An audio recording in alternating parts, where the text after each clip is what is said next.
कैसी भी चुनौती हो, सेनाएं देसी हथियारों के दम पर दुश्मन का माकूल जवाब देने के लिए पूरी तरह तैयार है।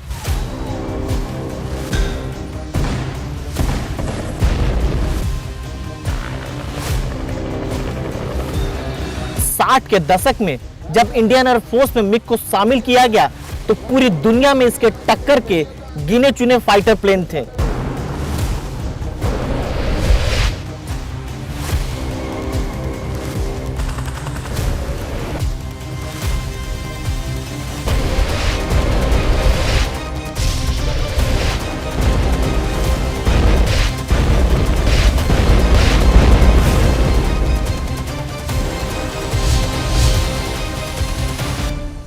नमस्कार, मैं राजीव रंजन।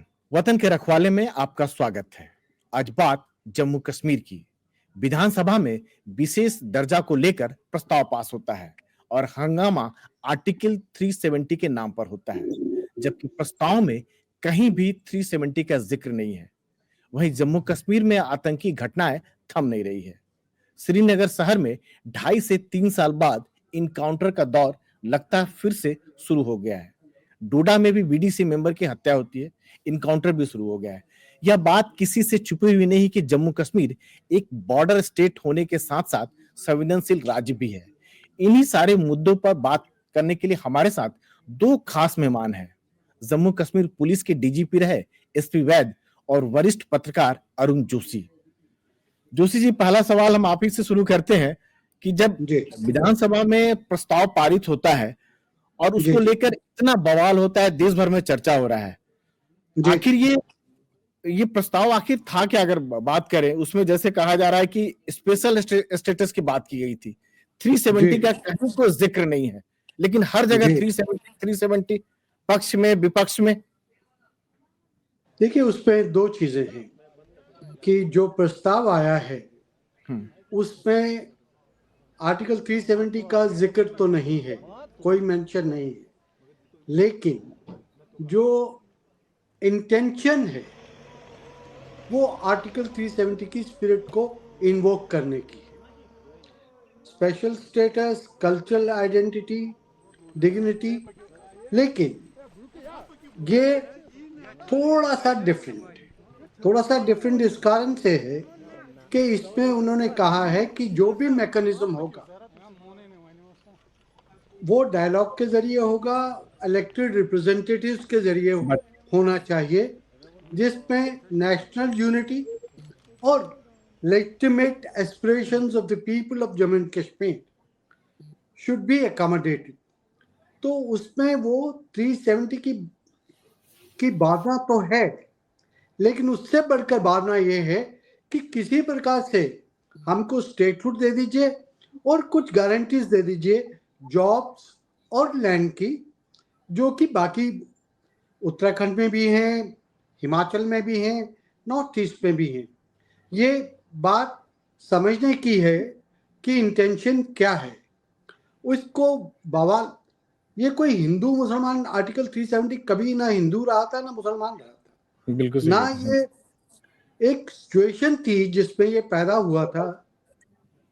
क्यों पैदा हुआ? जम्मू कश्मीर एक वाहिद राज्य था, पार्टीशन के बाद इंडिपेंडेंट था, लेकिन पाकिस्तान ने इसी पे अटैक किया, जूनागढ़ या हैदराबाद पे अटैक नहीं किया। तो उस वक्त की जो स्थिति थी, इसी कारण इसका टेम्परेरी स्टेटस रखा गया था। टेक्निकली और लीगली ये टेम्परेरी था।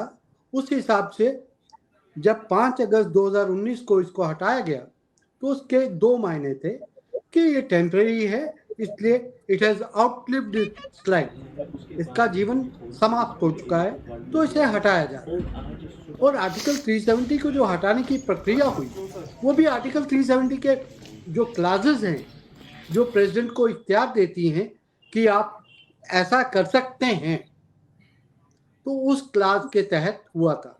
Article 370 as such has not vanished from the Indian Constitution. उसके कुछ प्रोविजन जो है वो डिलीट हो गए हैं फॉरएवर। दूसरा पक्ष जो इसका है कि यूनिलैटरल विड्रॉल की बात की गई है, उसमें दो बातें हैं। कि पूरी पार्लियामेंट जब बोलती है और पूरी पार्लियामेंट जब अप्रूव करती है, that is the will of the people of the country, तो उसमें यूनिलैटरल की बात नहीं। लेकिन यूनिलैटरल की बात तब आई क्योंकि जम्मू कश्मीर के संविधान और जो उसका स्पेशल स्टेटस था उसके तहत कॉन्स्टिट्यूट असेंबली तो खत्म हो गई, लेकिन जो लेजिस्लेटिव असेंबली थी उसको इसका अप्रूवल देना था। लेजिस्लेटिव असेंबली उस वक्त थी नहीं, और उप राज्यपाल सत्यपाल मलिक जो हैं उनके पास लेजिस्लेटिव पावर्स सिर्फ 19 दिसंबर 2018 तक थी, जम्मू कश्मीर के संविधान के मुताबिक, जो अब खत्म हो चुका है। उसके बाद प्रेसिडेंट रूल लग जाता है, सारी पावर्स पार्लियामेंट के पास चली जाती है, तो लेजिस्लेटिव असेंबली थी नहीं। लेजिस्लेटिव पावर्स जो हैं उस समय के गवर्नर सत्यपाल मलिक की थी नहीं। वो उन्होंने स्टेट एडमिनिस्ट्रेटिव काउंसिल का एक रेजोल्यूशन पास करवाया और भेज दिया, उन्हीं के कहने के मुताबिक। अब उस पर कोई विवाद नहीं है, क्योंकि सिर्फ राजीव जी इस बात को समझने की जरूरत है कि 5 अगस्त 2019 को जो हुआ पार्लियामेंट में, will of the people of the country जो पार्लियामेंट रिप्रेजेंट करती है, नंबर 1। लेकिन उसके ऊपर जो है एक पॉलिटिकल एजेंडा था बीजेपी का, वो माना जा रहा है तब से श्यामा प्रसाद मुखर्जी के ज़माने से था। दूसरी बात जो उसमें समझने वाली है वो ये है कि जब उन्होंने इसको रिमूव किया आर्टिकल 370 को, तो nation, whole of the country, nation, the Indian nation was behind this move, was behind this move। अब यहाँ पे ये रेजोल्यूशन की बात है, पार्लियामेंट ने अपनी विल दिखा दी, वहां पे नेशन की विल भी थी, सुप्रीम कोर्ट ने भी स्टैंप लगा दी 11 दिसंबर 2023 को, उसके बाद कोई विवाद है नहीं। लेकिन हम एक फेडरल सिस्टम में रह रहे हैं। फेडरल सिस्टम में हमने जब ये कहा कि जम्मू कश्मीर असेंबली के चुनाव बहुत शांतिपूर्वक तरीके से हुए, जिसमें हर पार्टी को अपना अपना मैंडेट मिला, और एनसी को जो मैंडेट मिला उसको ओवर इंटरप्रेट करने की जरूरत नहीं है, लेकिन जिन स्लोगन्स पे और जिन इश्यूज पे उन्होंने लड़ा उनको उस पर वोट मिला। उन्होंने अपने जो कॉन्स्टिट्यूएंट्स हैं उनको ये बताना था कि आपने ये मैंडेट दिया हमको, हम ये रेजोल्यूशन ला रहे हैं। उसके दो मतलब कि आप इसके आगे जो टेक ऑफ पॉइंट है वो इलेक्टेड रिप्रेजेंटेटिव्स करेंगे। इलेक्टेड रिप्रेजेंटेटिव्स में सिर्फ एनसी या पीडीपी नहीं है, भारतीय जनता पार्टी के 29 विधायक चुन के आए थे, वो भी शामिल हैं। और अब ये टेक ऑफ पॉइंट पे ये कहाँ पे ले जाते हैं, डायलॉग से क्या निकलता है, मैं समझता हूँ कि डायलॉग होना चाहिए किसी भी तरीके से, स्टेटहुड पे हो या इसके साथ क्या गारंटीज देनी चाहिए। इससे ज्यादा मैं इस विषय पे और कुछ कह नहीं सकता। मैं समझता हूँ जितनी मेरी समझ थी मैंने बता। लेकिन वैद साहब, जिस तरह के विधानसभा में हंगामा हुआ, और जो जितनी रियासत में पॉलिटिकल पार्टी है, चाहे बीजेपी की बात करें, एनसी की बात करें, जिस तरह से उसको अपने कंस्टिट्यूंसी को जोशी जी जैसे बोले थे एड्रेस किया, उससे जो जम्मू कश्मीर की सुरक्षा व्यवस्था है कहीं न कहीं उस पर भी तो असर पड़ेगा ना सर, क्योंकि किस तरह से हम बाहर निकले हैं ये बात किसी से छुपी हुई नहीं है। अलगाववादी ताकतें अगर इस तरह हुआ, असेंबली के अंदर हंगामा हो रहा है, बाहर कुछ असेंबली कुछ क्रिएट करने की कोशिश की जा रही है, कैसे देखते हैं सर आप? नमस्कार राजीव, जोशी साहब और आपके सभी दर्शकों को। मैं समझता हूँ जैसे अरुण जी ने बड़ा डिटेल में एक्सप्लेन किया, बिल्कुल प्रक्रिया जो है 370 हटाने की जो पूरा फॉलो किया गया वो बिल्कुल एक प्रॉपर प्रोसीजर के साथ किया गया, और भारत के पार्लियामेंट ने किया जो will of the people, as mister Arun Joshi said it, और उसको फाइनली इवन सुप्रीम कोर्ट ने भी अपनी जजमेंट में फाइनली कहा कि ये प्रॉपर प्रोसीजर के साथ हुआ है और इसमें कोई ऐसा संशय वाली बात नहीं है। हालांकि उसको चैलेंज किया गया था highest court of the country. लेकिन जहां तक आपके सवाल का कंसर्न है कि इस तरह की जो बवाल किया जाता है हमारी असेंबली में, उसका असर जो सेपरेटिस्ट भावना है उस पर क्या पड़ता है? बिल्कुल पड़ता है, इसमें कोई शक नहीं। पूरी रियासत के लोग उसको देख रहे हैं और आप जिस तरह से gallery, you are playing to the gallery, you are playing to your vote bank, और जिस तरह से ये सारा मुद्दा उठाया गया और वहां पूरा दंगल हुआ, बहुत ही अनफॉर्चुनेट है। देखिए, मेरे और आप सबके टैक्स से ये असेंबली चलती है। इतने प्रेसिंग मुद्दे हैं जिस पर एक्चुअली बात करने की जरूरत है, चाहे वो अनएम्प्लॉयमेंट हो, चाहे आपके इंफ्रास्ट्रक्चर की बात हो, आपके टूरिज्म की बात हो, इंडस्ट्री। अब क्या वजह है कि कश्मीर में इंडस्ट्री नहीं है और जम्मू रीजन में इंडस्ट्री आती है? क्या उस पर किसी ने डिस्कस किया? जो बीजेपी के एमएलए 29 यहाँ से इलेक्ट होके गए हैं, मैं उनसे भी पूछना चाहता हूँ, क्या जम्मू में टूरिस्ट प्लेसेस नहीं है? और पिछली गवर्नमेंट्स ने उस पर बिल्कुल तवज्जो ध्यान नहीं दिया। अगर आप भद्रवाह, किश्तवाड़, डोडा की तरफ जाएं, आप बनियाल की तरफ जाएं, रामबन बनियाल की तरफ, आप रजौरी पुंछ की बात कर लें, हमारे बसोली बिलावर की तरफ बात कर लें, बनी मशेडी की तरफ, कितनी खूबसूरत जगह है।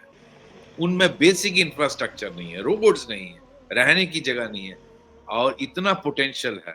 यहाँ जैसे हिमाचल में 9 देवियां हैं, क्या यहाँ नहीं डेवलप हो सकती? वैष्णो देवी के साथ कनेक्ट हमारे यहाँ 9 देवियां पूरी हैं, और उसको वो सर्किट नहीं बनाया जा सकता।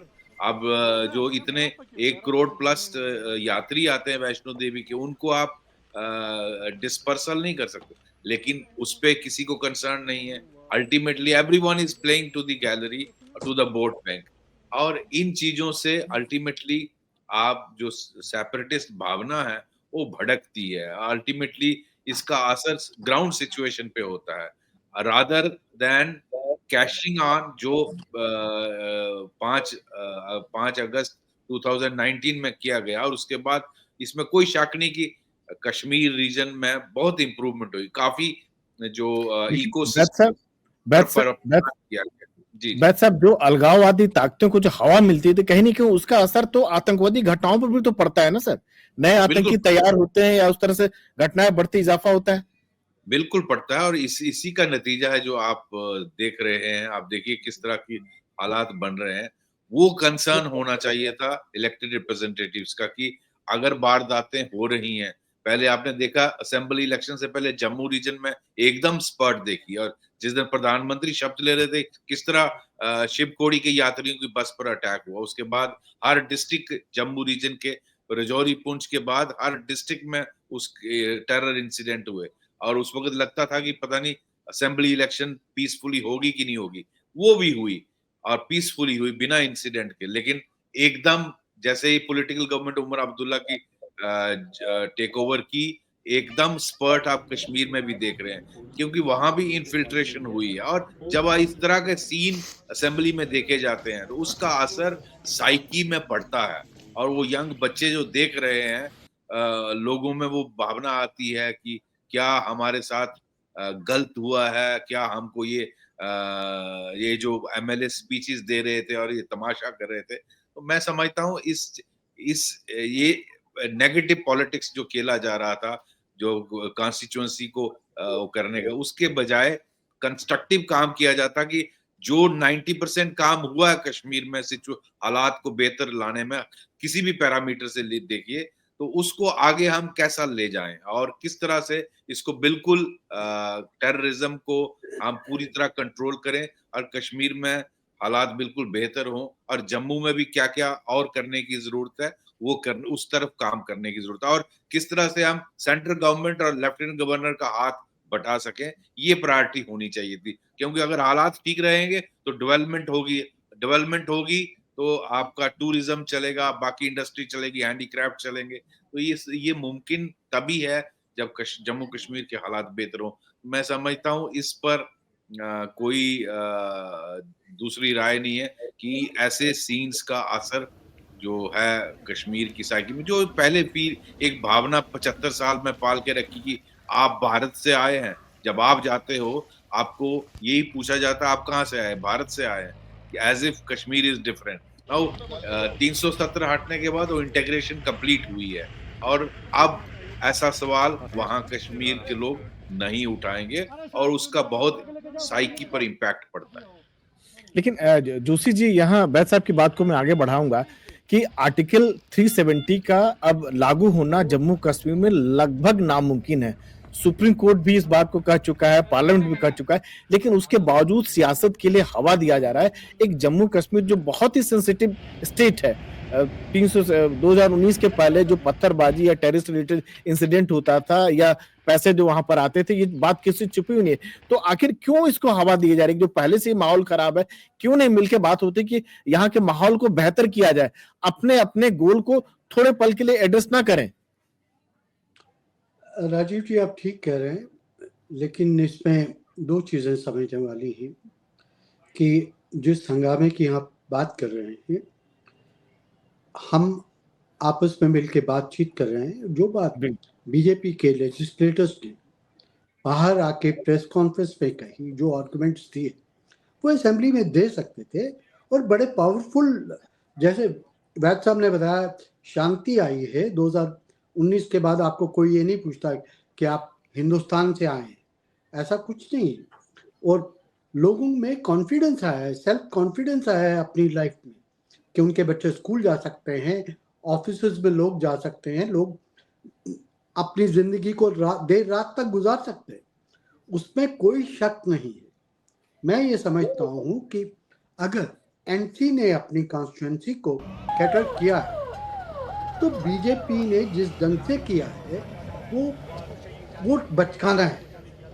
वो आर्गुमेंट दे सकते थे और आर्गुमेंट में उनके पास सब कुछ था।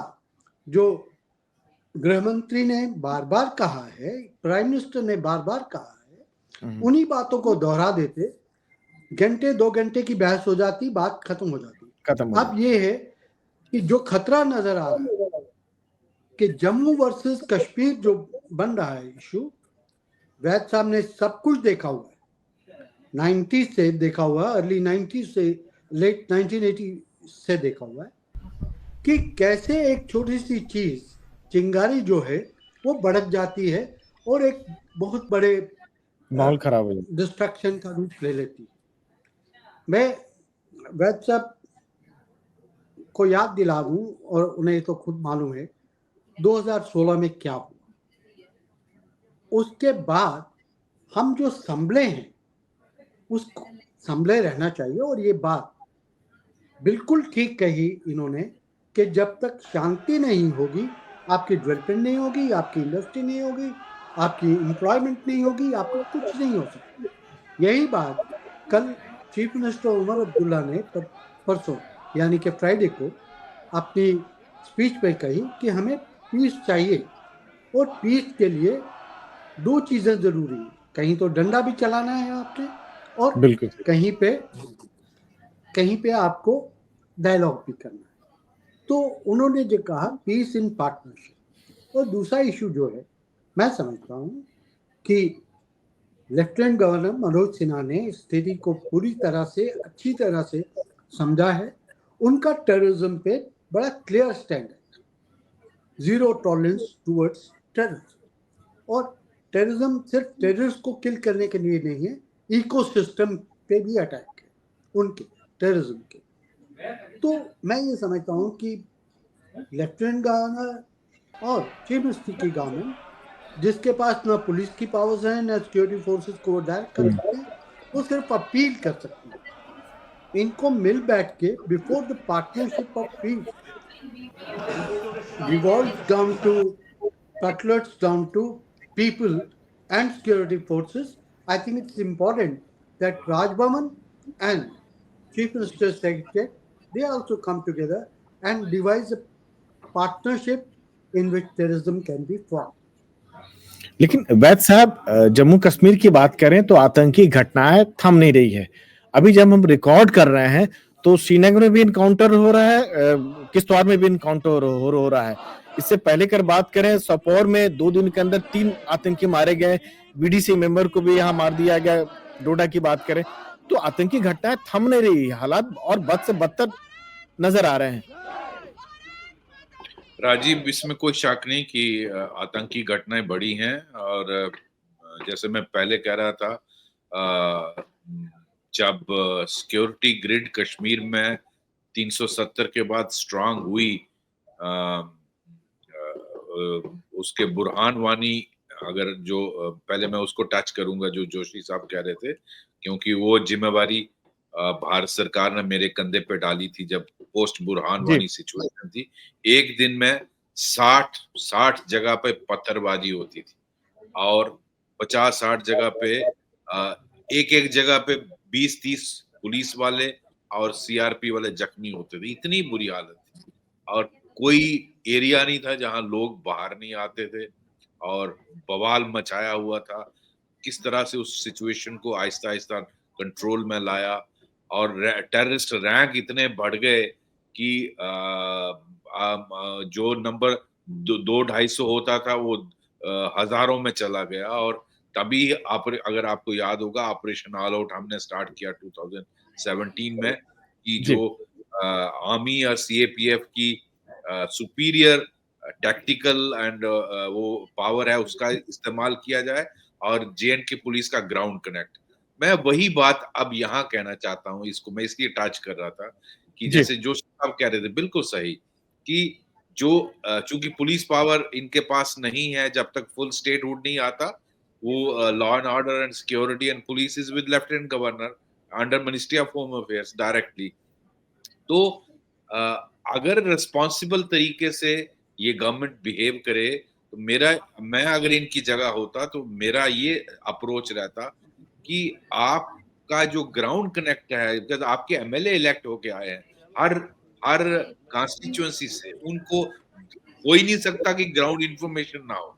Rather you should coordinate closely with lieutenant governor. हालांकि आप यूनिफाइड कमांड के मेंबर नहीं हो, एक टाइम में चीफ मिनिस्टर उसके चेयरमैन होते थे, बट मैं समझता हूँ एलजी साहब पर भी जिम्मेदारी है कि इनका जो पब्लिक से ग्राउंड कनेक्ट है उसका इस्तेमाल करना चाहिए। और उमर अब्दुल्ला साहब का भी जिम्मेदारी होनी चाहिए, आपने हर एमएलए से इंफॉर्मेशन लेकर किस एरिया में टेररिज्म पनप रहा है, कौन कौन इसमें इन्वॉल्व है, मुलब्बिस है, वो इंफॉर्मेशन उनको शेयर करनी चाहिए एलजी साहब के साथ, ताकि जो गेन्स हमने पिछले 6 साल में किए उसको फर्दर स्ट्रेंथन किया जाए और कंप्लीट नॉर्मलसी आई। उसका अल्टीमेट फायदा किसको होगा? इसी गवर्नमेंट को होगा। अगर हालात बिल्कुल नॉर्मल होंगे, डेवलपमेंट होगी, प्रोग्रेस होगी, अल्टीमेटली लोग किसको इसका श्रेय देंगे? उमर अब्दुल्ला साहब की गवर्नमेंट को। तो ये मिलकर इनको करना चाहिए। अब आपके सवाल पर आता हूं कि क्यों इंसिडेंट बढ़ रहे हैं। देखिए, जो पहले इन्होंने देखा पाकिस्तान की आईएसआई जो है, जो इनकी डीप स्टेट है, वो एक्चुअली कैलिब्रेट करती है टेररिज्म को जम्मू कश्मीर में, और उसने मैं बड़ी देर से ऑब्जर्व कर रहा हूँ, वो टैक्टिक्स बदलते रहते हैं। किस तरह से, अगर आपको याद होगा 3-4 साल पहले वहाँ जब सिचुएशन बिल्कुल नॉर्मल होने लगी थी, तो उन्होंने जब इसका आईएसआई का चीफ ने मुजफ्फराबाद विजिट किया लेट 2021 में, वो उधर स्ट्रेटेजी बनाई, टारगेटेड किलिंग की जाएगी।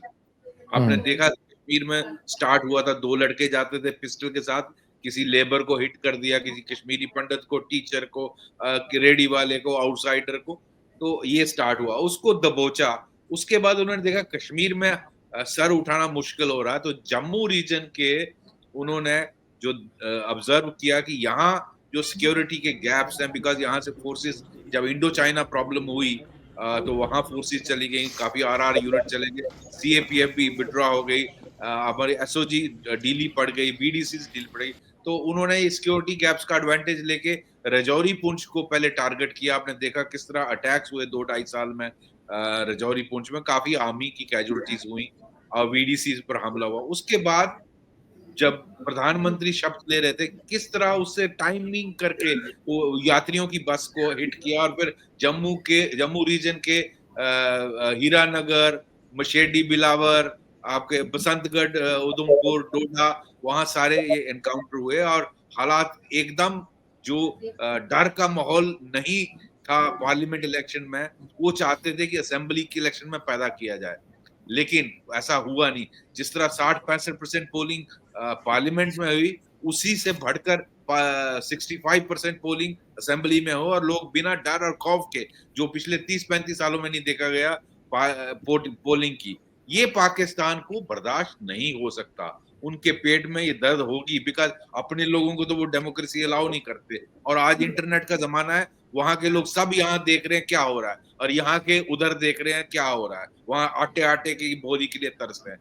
लेकिन जैसे ही उमर अब्दुल्ला की गवर्नमेंट ने ज्वाइन किया, आप देखो वहां केरन और करना सेक्टर से किस तरह इन्फिल्ट्रेशन की बिड की गई और ये ग्रुप्स अंदर आए हैं जो ये इंसिडेंट कर रहे हैं। जम्मू रीजन में तो आई कैन अश्योर यू 99% सारे फॉरेनर हैं, कोई भी लोकल नहीं। हाँ, local sport they are able to manage maybe through the contacts of people जो पाकिस्तान में, लेकिन कश्मीर में भी लोकल टेररिज्म का नंबर इतना डाउन हो गया, 2 डिजिट में रह गया था और ये सारे फॉरेनर हैं मैक्सिमम। आप देखो जो मारे गए उधर अनंतनाग, आपका जो कमांडर मारा गया श्रीनगर कानियार में, वो फॉरेनर था। ये जो मारे गए यहाँ सोपुर में, ये फॉरेनर है। आपके यहाँ अखनूर में जो 3 मारे गए, वो हैं। आज 2 एनकाउंटर चल रहे हैं, most of them are foreigners. तो ये जो सिचुएशन बन रही है, ये फॉरेन टेररिस्ट ओरिएंटेड है और इसके लिए और काम करने की जरूरत है। Pakistan is trying to raise the tempo and we have to react accordingly.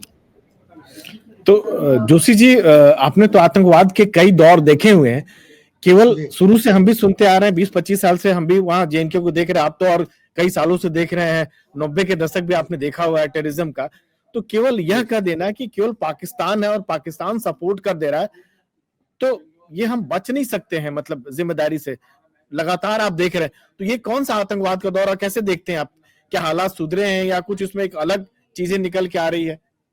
देखिए, बात यह है कि पाकिस्तान तो है ही, पाकिस्तान किसी भी तरह से जम्मू कश्मीर में पीस और स्टेबिलिटी नहीं चाहेगा, वो अपना कार्य कर रहा है। लेकिन अनफॉर्चुनेटली क्या होता है कि लोकल भी इन्वॉल्वमेंट है जी, चाहे पहले ज़्यादा थी, अब 1% हो या उससे भी कम हो, लेकिन है। और जहाँ तक इन्फिल्ट्रेशन का ताल्लुक है, वैद साहब ने आपको बताया कि वहाँ पे तो आर्मी और सिक्योरिटी फोर्सेस यानी कि बीएसएफ को देखना है। तो जहाँ पे अंदर आ जाते हैं जब, तब जिम्मेदारी एमएलएज की भी हो जाती है कि उनके पास पहुँचें और देखें कि उनके पास जो इन्फॉर्मेशन आती है वो पुलिस को कैसे पास ऑन होती है। लेकिन इन सब चीज़ों के लिए सिनर्जी जो है ऊपर के लेवल पे पहले हो, फिर पर्कुलेट होगी नीचे। नंबर 1। नंबर 2, पाकिस्तान कभी नहीं चाहे, और जो देश दुश्मन अनासिर यहाँ पे हैं जम्मू कश्मीर में या और प्रदेशों में, वो भी नहीं चाहेंगे कि जम्मू कश्मीर कभी प्रॉस्परस हो, क्योंकि जम्मू कश्मीर अगर प्रॉस्परस होता है, jewel in the crown of India, तो that's a message for the international community. ये बात जो है वो किसी को पछती नहीं है। और जहाँ तक मैं समझता हूँ कि there are 2 ways of looking at, कि आप कन्फ्रंटेशन करेंगे तो नुकसान आपका, आप कंसिलेशन करेंगे तो फायदा सबका।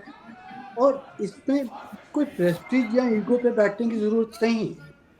कोई भी यूनिफाइड कमांड का या यूनिफाइड हेडक्वार्टर का चेयरमैन हो तो एक दूसरे से बातचीत करके चलते हैं। मैं आपने मेरा कहा, वैद साहब तो मेरे से पहले टेररिज्म से डील कर रहे हैं जी और उन पे अटैक भी हुए हैं, बिल्कुल जी। उन पे जानलेवा अटैक हुए हैं। बारामूला जा रहे थे, मेरे को अभी भी याद है कि शाम को जा रहे थे, श्रीनगर में इन्होंने आईजी का एक्टिंग उन दिनों पीएस गिल छुट्टी पे थे, तो ये दोनों चार्ज संभाले हुए थे, तो रास्ते में इन पे अटैक हुआ इनकी गाड़ी पे और शदीद तौर से जख्मी हुए और एम्स में रहे। मैं ये कह रहा हूँ कि वो दिन तो चलेगी, लेकिन उन दिनों को लाने की कोशिश जरूर की जा रही है। और ब्लेम, अगर ब्लेम गेम में फंसेंगे कि एमसी की वजह से हो रहा है, बीजेपी की वजह से हो रहा है, इधर से हो रहा है, उधर से हो रहा है, नुकसान कश्मीर का है, नुकसान इस प्रदेश का है, नुकसान इस देश का है। इसे पॉलिटिकल एंगल्स पे ना सोचा जाए, इसको एक पीस जो है उसको फाउंडेशनल स्टेटस दिया जाए। वो आपके स्पेशल स्टेटस को अपने आप ले आएगा। स्पेशल स्टेटस है, पीस होगी तो डिग्निटी होगी, पीस होगी तो आपकी आइडेंटिटी होगी। मैं समझता हूँ ये बातें सारी समझने की हैं। और जो आज की मौजूदा सरकार है केंद्र में, मोदी जी और गृह मंत्री ने कई बार कहा कि हम कश्मीर के लोगों से डायलॉग करेंगे, कश्मीर के युवा से डायलॉग करेंगे। तो मैं समझता हूँ कि वो समय आ गया है।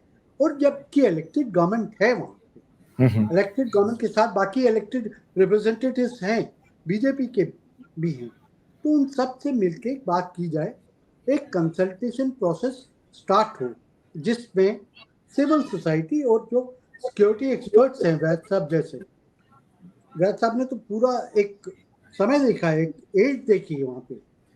I mean, he can write several books on history of terrorism in Kashmir. जी सही तो है।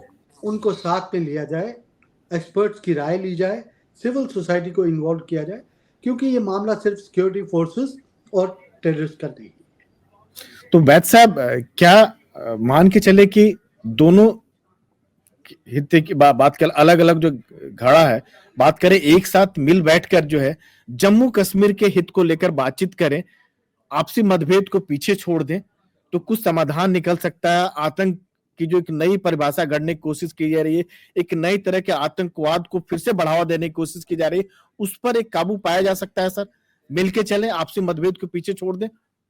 बिल्कुल राजीव, मैं बिल्कुल जोशी साहब से सहमत हूँ। और देखिए, जो पाकिस्तान की नीयत में कोई तब्दीली नहीं आई, पाकिस्तान में भी डाउन, आज आटे आटे के लिए तरस रहा होगा आम आदमी वहां, बट पाकिस्तान की नीयत में अगर कोई कहे तब्दीली है, कोई नहीं है। आज भी उनकी अबॉर्ट पॉलिसी है, ब्लीड इंडिया बाय 1000 कट्स। आज भी वो गजबा हिंद करना चाहता है, आज भी वही है। और जो कुछ जम्मू कश्मीर में हो रहा है, ये कोई ये ना सोचे कि सिर्फ जम्मू कश्मीर तक लिमिटेड है। ये बेसिकली प्रहार भारत पर है। भारत को किस तरह से रोका जाए एक बड़ा ग्लोबल पावर बनने के लिए, दुनिया में कश्मीर का मुद्दा जिंदा कैसा रह जाए, इसलिए पाकिस्तान की डीप स्टेट ये कर रही है। और जो नैरेटिव नरेंद्र मोदी जी की सरकार ने की 370 के बाद हालात बेहतर हुए हैं, ये उसको काउंटर करने के लिए किया जा रहा है। ये जो लोग अंदर भेजे हैं, ये उस नीयत से भेजे हैं ताकि इस नैरेटिव को बिल्कुल उल्टा किया जाए। और कुछ हमारे पॉलिटिशियन कश्मीर वैली में इसको हवा देते हैं कि देखो जी, मोदी साहब ने ऐसे बोला था, अमित शाह साहब ने ऐसे बोला था कि 370 के बाद बिल्कुल टेररिज्म खत्म। तो आप जो बोल रहे हो वही पाकिस्तान कर रहा है कि हम इंसिडेंट करके दिखाएंगे। तो ये जो सोच है ना, ये बहुत गलत है। इसमें कॉम्पिटिटिव पॉलिटिक्स नहीं होना चाहिए। और जैसे जोशी साहब कह रहे थे, बिल्कुल सही। आज जैसे प्राइम मिनिस्टर साहब ने पार्लियामेंट में भी कहा, होम मिनिस्टर साहब ने कहा कि हम स्टेटहुड तो देंगे ही, टाइम जैसे ही टाइम आएगा। And I am sure they stand by there commitment. वो जो बोलते हैं वो करते हैं, और वो होगा, स्टेटहुड मिलेगी। लेकिन उसके लिए जरूरी है कि एक प्रॉपर डायलॉग प्रोसेस हो स्टेटहुड के लिए। और उसमें आज इलेक्टेड रिप्रेजेंटेटिव्स हैं, हर पार्टी के हैं, बजाय एक दूसरे को एक्यूज करने के, इकट्ठे बैठ के इसका मैकेनिज्म डिवाइस किया जाए कि इसको इसमें ये जो डिमांड है कि विद इन द कॉन्स्टिट्यूशन किया जाए, और 371 सेक्शन जो अगर आपको याद होगा कॉन्स्टिट्यूशन का जो प्रोविजन है 371, उसमें कुछ स्टेटों को मिली है बिल्कुल मेरे ख्याल से 10 से 11 स्टेट है सर।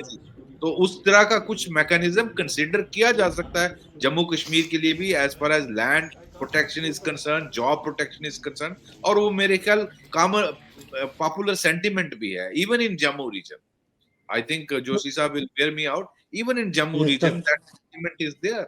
And Kashmir Valley का तो है ही है. तो मैं समझता हूँ something on that pattern, जिस तरह हिमाचल, उत्तराखंड, नॉर्थ ईस्ट में ये किया है, उसके बारे में बातचीत की जा सकती है, और किस तरह उसका क्या ढांचा होगा उस पर डिस्कस किया जा सकता है, और कहाँ इन्फिल्ट्रेशन को रोकना बहुत जरूरी है, क्योंकि ज्यादातर प्रॉब्लम आपकी उससे आ रही है, और उसमें देखना है कि कहाँ से गैप्स हैं, यहाँ से निकलकर अंदर आने की. हालांकि मैं ये मानता हूँ 100% रोकना बहुत मुश्किल है. जहां आपका नेबर की बदनीयत है, वो कहीं से भी कुछ निकालेगा. जब ड्रोन आया तो आप ड्रोन मेडिकल और एग्रीकल्चर पर्पस के लिए यूज करता, वो ड्रोन ड्रग्स ड्रॉप करने के लिए और हथियार ड्रॉप करने के लिए यूज करता है, वो टनलें निकाल देगा अगर आप फेंस बनाते हो. तो ऐसे नेबर से डील करने के लिए बहुत जरूरी है कि आप मिलकर इसका मुकाबला करें, और मिलकर इसका डिवाइस करें कि हम कहाँ गैप है, इसको और स्ट्रेंथन कैसे कर सकते हैं, और ताकि क्या जो प्रहार किया गया एलजी साहब के पिछले 5-6 साल के टेन्यूर में इकोसिस्टम को तोड़ने के लिए बहुत सारे लोग निकाले गए जो गवर्नमेंट जॉब्स में बैठ के टेररिस्ट की और आईएसआई की मदद करते थे, क्या उसको हम और फर्दर क्या कर सकते हैं, उसमें political government can play a role in conjunction with lieutenant governor. दूसरा, क्या हम इसमें ये रेडिकलाइजेशन आज भी हो रही है मदरसा में, उसको कैसे रोका जा सकता है, क्या हम उसमें क्या कदम ले सकते हैं, ये political government to sit with LG and ये करना चाहिए, ताकि अल्टीमेटली जब नॉर्मलसी तभी आएगी जब हम सब मिलकर इसमें और एक मैकेनिज्म वर्कआउट करें, लोगों की एस्पिरेशंस भी मीट हो, और एक प्रॉपर प्रोटेक्शन जॉब का और उसका दिया जाए, और पाकिस्तान से यूनाइटेडली फाइट करना चाहिए, बजाय इस तरह का दंगल देखने के लिए जो आपने देखा असेंबली में. तो जोशी जी, इसका सीधा असर जो है जम्मू कश्मीर की जो आम जनता है, जो टेररिज्म रिलेटेड इंसिडेंट है, उस पर भी पड़ेगा. लोग अपने आप को दूरी बनाएंगे टेररिस्ट से, और उसके रिलेटेड जो घटनाएं की बात करें, मतलब सुरक्षा बलों को खबर करेंगे कि कहीं अगर टेररिस्ट है वहां पर, और इंसिडेंट में कमी आएगी, जो उसके सपोर्ट जो थोड़े बहुत भी बेस कहीं भी है. राजीव जी, जो आप वैद साहब ने कहा, आपको मैं उसको थोड़ी सी आगे ले जा रहा हूँ कि जी, जो रिसेंटली इंसिडेंट्स हुए हैं जिसमें टेररिस्ट कमांडर्स भी मारे गए हैं, ये जो इंटेलिजेंस होती है, ये ह्यूमन इनपुट कहाँ से आता है, और इसमें जम्मू कश्मीर पुलिस का एक अहम रोल रहा है जी. उसके बाद ही ये सब कुछ होता है. तो लोग साथ दे रहे हैं, लोगों को मालूम है, उन्होंने 35 साल ये ट्रॉमा देखा है, उन्हें मालूम है कि ये ट्रॉमा क्या होता है, लाइफ इंडोर्स क्या होती है, लाइफ इन फियर क्या होती है. और सबसे बड़ी बात, जो नॉर्मलसी है और जो पीस की तरफ बढ़ रही थी ट्रांजिटरी स्टेट, उसको अगर रोड ब्लॉक दिए जाएंगे तो रोड ब्लॉक देने से नुकसान किसका है? जम्मू कश्मीर के अवाम का है जी. टूरिस्ट जो कैंसलेशन स्टार्ट हो गई इन इंसिडेंट्स के बाद, तो हॉस्पिटैलिटी सेक्टर अपने आप में दुखी है, वो परेशान है, वो सबसे ये अपील कर रहा है कि किसी तरह से इन चीज़ों पे काबू पाइए. ये अपील सिर्फ पुलिस या सिक्योरिटी फोर्सेस और चीफ मिनिस्टर तक नहीं है, सभी स्टेक होल्डर्स के लिए है. और मैं ये समझता हूँ कि जो बात जम्मू को भी समझनी चाहिए, हम दोनों जम्मू के हैं, लेकिन जम्मू को भी ये बात समझनी चाहिए कि ब्लेम गेम से कुछ नहीं चलेगा, ब्लेम गेम से हासिल कुछ नहीं होने वाला, हमारा नुकसान होगा. 2008 की जो हमारी जो एजिटेशन चली थी, इधर काउंटर एजिटेशन चली थी, उसके जख्म अभी तक चल रहे हैं। जी दोबारा उन जख्मों को मत कुरेदिए और स्टेटहुड मिलनी चाहिए। और जैसा मैंने भी कहा था और वैद साहब ने भी वही बात कही कि हमें लैंड और जॉब की गारंटी दीजिए, स्टेटहुड दीजिए, फुल फ्लैग दीजिए, क्योंकि हम स्टेट पहले भी थे। स्पेशल स्टेटस आपने ले लिया हमारा, ठीक है, आर्टिकल 370। किसी भी देश में दो प्रधान, दो निशान नहीं चल सकते, विधान नहीं चल सकते, लेकिन बाकी सब कुछ तो चल सकता है ना। तो बिल्कुल उस पे सही। जम्मू कश्मीर की सेंसिटिविटी और इसकी लोकेशन, स्ट्रेटेजिक लोकेशन को देखते हुए, और लोग 35 साल से एक कन्फ्लिक्ट में जी रहे हैं, उसको दूर करने के लिए कुछ तो करना पड़ेगा। जो बीमार बच्चा होता है उसको दूध थोड़ा ज्यादा देना पड़ेगा। बिल्कुल सही कह रहे हैं जोशी जी, जो बीमार बच्चा होता है उसको दूध ज्यादा देने की जरूरत है। आप दोनों मेहमानों का बहुत बहुत धन्यवाद एनडीटीवी से जुड़ने के लिए। Thank you sir, thank you, धन्यवाद। Thank you sir, thank you sir.